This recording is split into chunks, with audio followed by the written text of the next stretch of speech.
ನುಗ್ಗೆ ಹೂವಿನ ಆಮ್ಲೆಟ್ ಮಾಡುವ ವಿಧಾನ. ಏನೇನು ಹಾಕಿದ್ಯಾ ಮಮ್ಮಿ ಈ ಮಿಕ್ಸ್ಚರ್ಗೆ?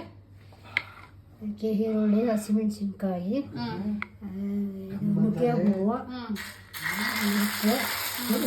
ಪುಡಿ ಎಲ್ಲನೂ ಹಾಕಿ ಚೆನ್ನಾಗಿ ಬೀಟ್ ಮಾಡಿ ನಂತರ ಕಾಲಿಗೆ ಎಣ್ಣೆ ಸಾರಿ ದೋಸೆ ಥರ ಮಾಡಿದರೆ 2 ಕಡೆಯೂ ಬೇಯಿಸಿದ್ರೆ ನುಗ್ಗೆ ಹೂವಿನ ಆಮ್ಲೆಟ್ ರೆಡಿ. ನುಗ್ಗೆ ಹೂವಿನ ಊಟ ಕಮ್ಮಿ ಮಾಡಿದ್ರು ಇದನ್ನೇ ಒಂದೆರಡು ತಿನ್ನೋದ್ರಿಂದ ನಮಗೆ ಎಷ್ಟೋ ಅನುಕೂಲ. ಆರೋಗ್ಯ ಹೂವಿನ ಬೆನಿಫಿಟ್ಸ್ ಏನು ಹೇಳಿ ಮಮ್ಮಿ?